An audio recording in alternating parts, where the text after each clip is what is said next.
आज का हमारा लेक्चर फिजिक्स के डेरिवेशन सीरीज का 5वां लेक्चर है।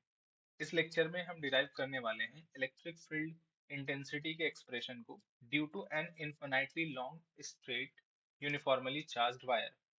यहाँ पर इन्फिनाइटली लॉन्ग स्ट्रेट वायर का मतलब ये बिल्कुल भी नहीं है कि हमारा वायर जो है वो इन्फिनाइट तक लंबा है, इन्फिनाइटली लॉन्ग है। ठीक है, इसका मतलब ये नहीं है। इसका मतलब ये है कि हम जहाँ पर इलेक्ट्रिक फील्ड कैलकुलेट करने वाले हैं जिस पॉइंट पर इस वायर से, उसका जो परपेंडिकुलर डिस्टेंस है आर, वो इस वायर के लेंथ के कंपैरिजन में बहुत छोटा है। समझ में आ रहा है? जो वायर का जो लेंथ है उसके कंपैरिजन में ये आर बहुत छोटा है, इसीलिए हम यहाँ टर्म इस्तेमाल करते हैं infinitely long straight wire. Clear है? दूसरा बात, यहाँ यूनिफॉर्मली चार्ज का मतलब ये है कि इस पूरे जो मेरे पास जो वायर है, स्ट्रेट वायर, इसमें जो चार्ज का डिस्ट्रीब्यूशन है हर जगह पर बराबर है। मतलब अगर तुम इतने दूर में, यहाँ पर अगर तुम मान लो एल लेंथ में देख रहे हो, यहाँ पर चार्ज अगर क्यू है, तो तुम अगर यहाँ पर भी एल लेंथ कंसिडर करोगे तो यहाँ पर भी चार्ज तुम्हें क्यू ही मिलने वाला है। क्लियर है बच्चों? क्योंकि ये हमारा जो चार्ज डिस्ट्रीब्यूशन है ये एक सिमेट्रिकल डिस्ट्रीब्यूशन है, तो इसके लिए यहाँ पर जो हमें इलेक्ट्रिक फील्ड का एक्सप्रेशन कैलकुलेट करना है, इसे कैलकुलेट करने के लिए हम इंटीग्रेशन का मदद नहीं लेने वाले। यहाँ हम गॉस थ्योरम का मदद लेने वाले हैं, क्योंकि हमारा गॉस थ्योरम जो है वो सिमेट्रिकल ऑब्जेक्ट के अराउंड इलेक्ट्रिक फील्ड कैलकुलेट करने में बहुत यूजफुल होता है। ठीक है, गॉस थ्योरम के अकॉर्डिंग जो टोटल नेट फ्लक्स हमारे गॉसियन सरफेस के ऊपर आता है, ठीक है, वो इक्वल होता है charge enclosed with in the Gaussian surface divided by epsilon not. ठीक है बच्चों, गॉसियन सरफेस हमें ये बताता है कि अगर तुम्हें किसी चार्ज बॉडी के अराउंड इलेक्ट्रिक फील्ड को कैलकुलेट करना है, तो तुम्हें सबसे पहले उस चार्ज बॉडी के अराउंड एक गॉसियन सरफेस ड्रॉ करना पड़ेगा।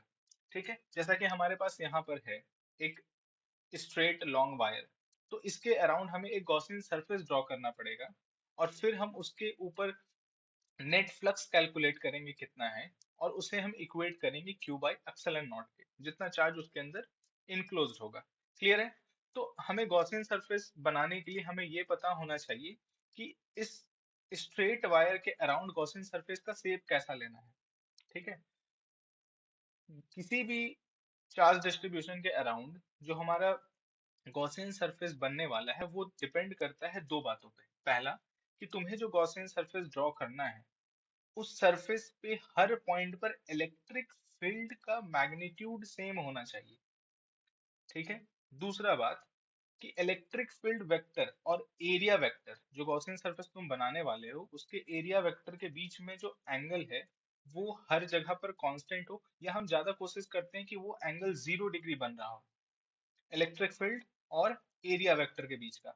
ठीक है, तो इन दोनों पॉइंट को हम यहाँ कंसिडर समझेंगे इस वायर के अराउंड। सबसे पहले हम ये देख लेते हैं कि इलेक्ट्रिक फील्ड जो है वो इस तरीके से रेडियली आउटवर्ड होता है।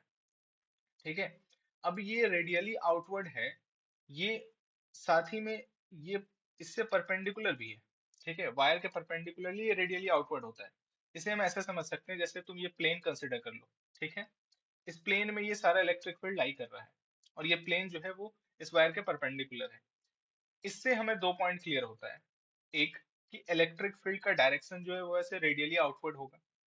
ठीक है, दूसरा, कि तुम अगर इस आर पॉइंट, इससे मान लो ये आर डिस्टेंस पर ये मेरा सरफेस कंसिडर किया गया है, तो इस आर पॉइंट, आर डिस्टेंस पे मेरा जो इलेक्ट्रिक फील्ड जो है वो हर जगह पर इस वायर के अराउंड इक्वल होने वाला है। ये मेरा गॉसियन सरफेस नहीं है, ये एक प्लेन कंसिडर किया है मैंने समझाने के लिए। ठीक है, अब तुम्हें ऐसा ही इलेक्ट्रिक फील्ड पैटर्न हर पॉइंट पर दिखेगा। जैसे तुम्हें यहाँ पर भी इलेक्ट्रिक फील्ड पैटर्न ऐसा ही दिखेगा। ठीक है, नीचे भी इलेक्ट्रिक फील्ड पैटर्न ऐसा ही दिखने वाला है। तो इससे हमें एक आइडिया डेवलप हो रहा है कि हमें गॉसियन सरफेस जो लेना है वो इसके अराउंड सिलेंड्रिकल लेना बिल्कुल सही रहेगा, सिलेंड्रिकल गॉसियन सरफेस। ठीक है, जिससे हमें ये फायदा होगा, तुम देख पा रहे हो कि इसके सरफेस से ये बाहर की तरफ जो निकल रहा है और इसका जो एरिया वेक्टर है वो उनके बीच का एंगल 0 डिग्री बन रहा है।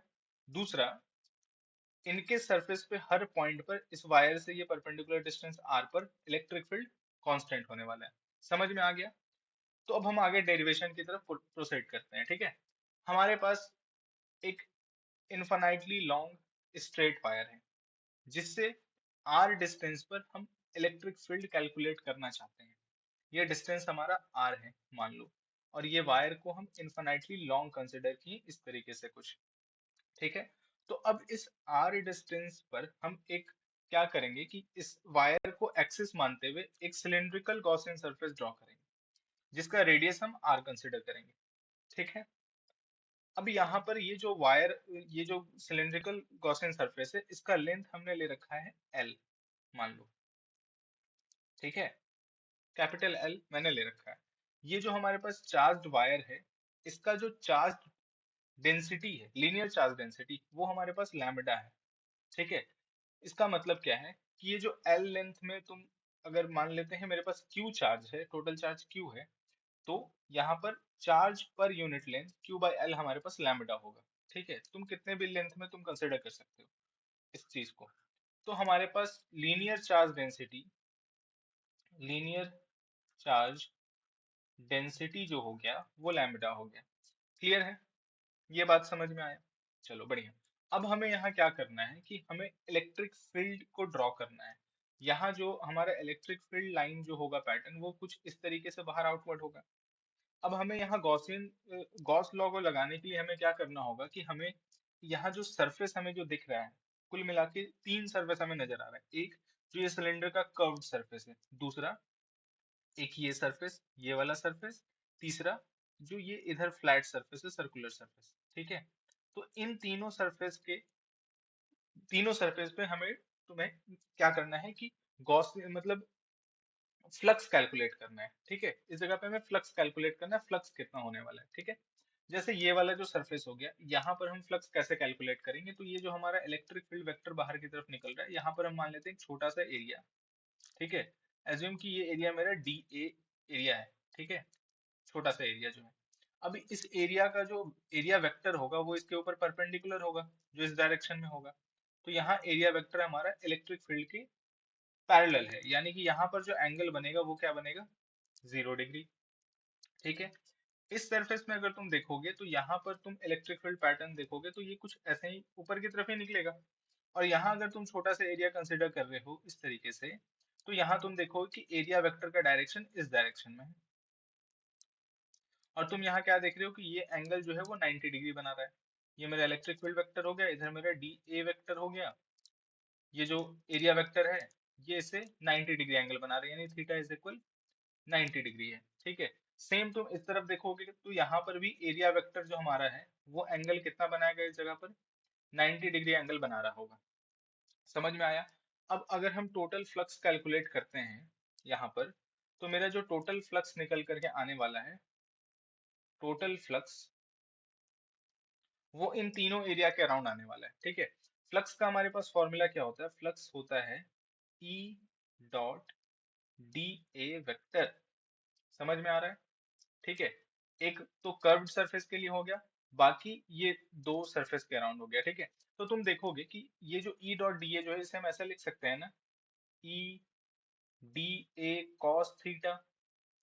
और अगर तुम cos थीटा, थीटा की जगह पे 90 डिग्री पुट करोगे तो cos 90 डिग्री क्या हो जाएगा, 0 हो जाएगा। समझ में आ रहा है? मतलब इस सरफेस के अबाउट और इस सरफेस पर कोई भी फ्लक्स नहीं होने वाला, यानी हमारा टोटल फ्लक्स जो होगा वो सिर्फ और सिर्फ किस सरफेस पे होने वाला है, वो कर्व्ड सरफेस पे होने वाला है। समझ में आ रहा है? तो ये हमारा टोटल फ्लक्स हो गया ई डॉट डी ए। ठीक है, अब अगर हम यहाँ गॉस थ्योरम लगाते हैं, अप्लाई करते हैं अकॉर्डिंग टू गॉस थ्योरम, ठीक है, गॉस थ्योरम, ये जो हमारा नेट फ्लक्स है वो इक्वल होगा charge enclosed with in this surface, ठीक है, डिवाइडेड बाय क्यू नॉट। तो इसके अंदर कितना चार्ज इनक्लोज्ड होगा इस पूरे सरफेस के अंदर, तो इस पूरे सरफेस का लेंथ है एल और हमारा चार्ज डेंसिटी है लैम्डा। ठीक है, लीनियर चार्ज डेंसिटी यानी पर यूनिट लेंथ में हमारा जो चार्ज होने वाला है वो लैम्डा होने वाला है। तो टोटल एल लेंथ में कितना चार्ज होगा, तो lambda into L divided by epsilon not. बात समझ आया? अब इसे हम आगे लिखेंगे कि हमारे पास जो इंटीग्रेशन यहाँ पर इलेक्ट्रिक फील्ड, अब ये इलेक्ट्रिक फील्ड जो इस पूरे सरफेस पे हर जगह पर कांस्टेंट होने वाला है। ठीक है, तो इस इलेक्ट्रिक फील्ड को हम बाहर निकाल लेते हैं। उससे पहले एक स्टेप और यहाँ हम लिखेंगे कि E D S cos theta lambda L divided by epsilon not. ठीक है, इसे हम मैग्नीट्यूड के फॉर्म में लिख दिए डॉट प्रोडक्ट को हटाकर। अब यहाँ इलेक्ट्रिक फील्ड हमारा कांस्टेंट है तो बाहर आ जाएगा, और cos थीटा 0 डिग्री है तो वो 1 हो गया, तो यहाँ मेरा आ जाएगा ds बराबर lambda into L divided by epsilon not. क्योंकि ये सरफेस इंटीग्रल है तो पूरे कर्व्ड सरफेस को इंटीग्रेट करेंगे तो वो जो टोटल मेरा सरफेस एरिया निकल के आएगा सिलेंडर का, वो हमारे पास होने वाला है E इंटू जो टोटल सरफेस एरिया आएगा हमारा वो होगा 2 पाई r, और जो सिलेंडर का लेंथ था मेरा इंटू एल। क्लियर है? इज इक्वल लैम्डा, तो हमारा लेंथ जो है वो कैपिटल एल है, तो ये हो गया lambda into capital L divided by epsilon not. तो ये कैपिटल एल से ये कैपिटल एल कैंसिल हो जाएगा, यहाँ से हमारे पास इलेक्ट्रिक फील्ड का वैल्यू निकल के आएगा lambda divided by 2 pi r into epsilon naught. यानी इसे हम इस तरीके से लिखेंगे, so electric field will be equal to 1/2 pi epsilon naught into r। Clear है? बात समझ आ गया?